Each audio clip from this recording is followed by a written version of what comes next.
30 जुलाई से लेकर 5 अगस्त तक वो भरपूर आनंद पूर्वक लोग भक्त आयोजन को अच्छा बनाना है तो पहले अपनी टीम को मजबूत करनी होगी, टीम को अच्छा बनाना। पिछले बार क्या ऐसी कमियां है जो निकाल रही है कि भैया किसको जुगाड़ लगाया जाए कि पास मिले? उन सबको चेक किया जाएगा। चेक करने के बाद आप उस पंडाल के अंदर एंट्री कर पाएंगे। तो ऐसे इस बार फिर सावन में पंडित प्रदीप मिश्रा की कथा शिव महापुराण एक बार फिर से भिलाई के पावन धरा पर होने जा रही है। जैसा दया सिंह ने वादा किया था कि हर सावन प्रयास रहेगा कि पंडित प्रदीप मिश्रा की कथा करवाई जाए और अपने वादे पर खरे होते दिखाई दे रहे हैं। दया सिंह हमारे साथ मौजूद है क्योंकि लगातार दूसरी बार मुआयना किया जा रहा है जगह का, क्योंकि जो पिछले बार कमियां रह गई थी या जो चूक हो चुकी थी वो इस बार ना हो, इस बार सारी चीज़ें व्यवस्थित रूप से हो। पिछले बार हालांकि समय भी काफ़ी कम मिला हुआ था। दया जी, पिछले बार काफ़ी कम समय में तैयारियाँ हुई थी, इस बार पूरा महीना है, जनता को उम्मीद है कि चीज़ें अच्छी मिलने वाली है। क्या कुछ तैयारियां हैं?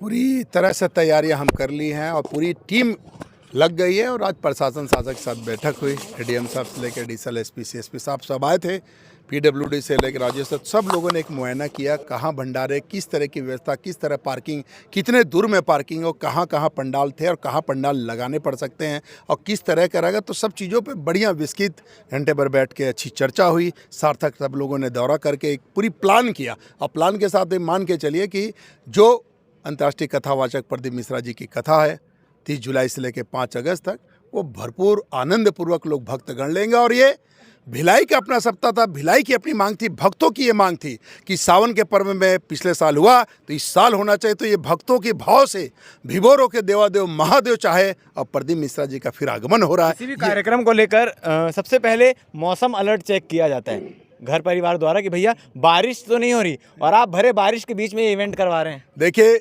देवादेव महादेव सावन के पर्व में आते हैं और पूरा एक माह पृथ्वी का भार संभालते हैं। चूँकि आते हैं तभी भक्तों की मनोकामना पूर्ण होती है। चूँकि बाबा आए रहेंगे और शिव महापुराण की कथा होगी और भक्तगण पूरा आनंद लेंगे, भिभोर रहेंगे। बस ये समझिए पूरा भिलाई दुर्ग शिवमय हो जाएगा। किसी भी देश को अगर अच्छा बनाना है तो सबसे पहले अपने घर को अच्छा बनाना पड़ता है, ये कहावत है, ये कहा जाता है।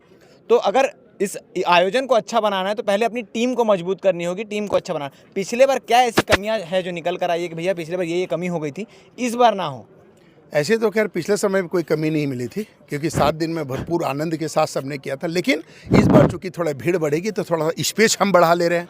और यहाँ भंडारा एक जगह था तो इस बार 2 जगह कर ले रहे हैं। ऐसे कैंप एक जगह थे तो 3 जगह कर दे रहे हैं। ऐसा एक भरपूर मतलब इतना ज़्यादा कर दे रहे हैं कि लोग इसमें बड़े आनंद पूर्वक आनंद लेंगे और शिव जी के इस मोहब्बत प्यार में खो जाएंगे। और पूरे शिव महापुराण में आप देखेंगे भक्ति के साथ भाव होगा और भाव से विभोर होके भोलेनाथ में लोग रम जाएंगे। इस वीडियो को देखते साथ जो जनता के जहन में चीज़ें आ रही है कि भैया किसको जुगाड़ लगाया जाए कि पास मिले, तो पास का क्या सीन है और जुगाड़ से कोई पास मिलेगा और बिना पास के जो घंटों खड़े रहते हैं कि भैया जाने दो मैं अकेला तो हूँ, ये चीज़ें चलती हैं। आपको अच्छी बात बता दूं कि पिछले समय में जो पास था एक आम आदमी को भी पास मिला था और एक परिचित वाले को भी पास। खुद रात को गाड़ी में बैठ के पास जेब में लेके घूमते थे। रात भर में रात में आके जो भी आम जनता पब्लिक रहती थी उनको पास देता था। इस बार भी पास में देखिए किसी भी प्रकार का पास ना कोई बेचा जाएगा, ना कोई कहीं किसी प्रकार का इस पे कोई लेन देन होगा। हम बोलबम समिति चूँकि बाबा की बारात निकालते आई है 17 वर्षों से,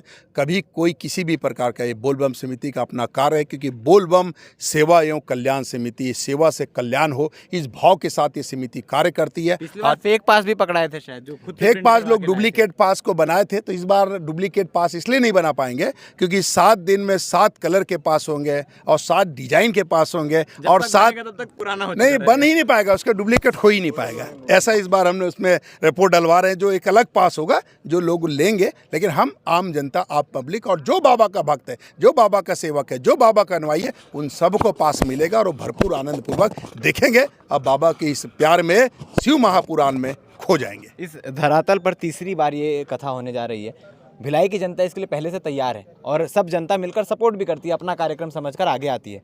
पिछले बार जो कुछ कमियां रह गई थी जैसे वॉशरूम को लेकर, मोबाइल चोरी को लेकर या पॉकेट मारी, ये तमाम चीज़ें जिसमें जनता भी सपोर्ट करती है, उसको लेकर इस बार क्या अलर्ट हो रहे हैं और किस प्रकार से इस चीज़ें तरह का कुछ नहीं होगा। प्रशासन के साथ में बैठ के चर्चा हुई और आज भी प्रशासन के साथ में बैठ के काफ़ी बातें हुई है और सब सामूहिक, चूँकि भक्ति का भाव होगा, कुछ थोड़े मोड़े इस तरह के लोग, तो वो इस लोगों को ऐसी कोई लोग की एंट्री नहीं हुई कि बाहर में बाकायदा उन सबको चेक किया जाएगा। चेक करने के बाद आप उस पंडाल के अंदर एंट्री कर पाएंगे। तो ऐसे लोग कोई इसी तरह की दिखेंगे तो स्वयं शासक ही उसको वहाँ रोक देगा। हमारी पूरी टीम जो है वॉलंटियर है वो सब उनको रोक देंगे और इस तरह की चीज़ें एकदम नहीं होगी। और इस बार आप देखेंगे कि लोग भरपूर आनंद के साथ विभोर होंगे और पूरी तरह भिलाई, फिर कह रहा हूँ कि शिव में तो होगा ही होगा, एक भक्ति का भाव होगा, भाव से विभोर होगा और विभोर से देवादेव महादेव प्रसन्न होगा। रात का माहौल वैसे ही होने वाला है जैसे पिछले बार था। एकदम रात के समय भी जिनकी जैसी इच्छा होती है वो भजन गजन करने आते हैं और सब बाबा की धुन में रम जाते हैं। आखिरी सवाल नहीं,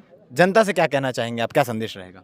बस देवादेव महादेव आ रहे हैं, सावन का पर्व है और जब बाबा आएंगे तो सबकी मनोकामना को पूर्ण करेंगे। इसलिए आप सब आएँ, शिव महापुराण में सम्मिलित हों, बाबा का इस शिव महापुराण का आनंद लें, क्योंकि देवादेव महादेव आ रहे। हर दुख, हर तकलीफ, हर संकट को हरने वाला कोई है तो देवादेव महादेव हैं, बाबा भोलेनाथ हैं। इसलिए आ रहे हैं, आप तैयारी कर लो और तैयारी के साथ शिव पुराण की कथा का आनंद लेने के लिए तैयार हो जाओ। तो आप भी तैयार हो जाइए शिव महापुराण की कथा के लिए, क्योंकि 30 जुलाई से शिव महापुराण की कथा जो है जयंती स्टेडियम ग्राउंड पर होने जा रही है। उसकी तैयारियां शुरू हो चुकी है। आप भी तैयार हो जाइए कि किस प्रकार से यहाँ एंट्री लेनी है, किस प्रकार से इस आयोजन का सहयोग करना है। धन्यवाद।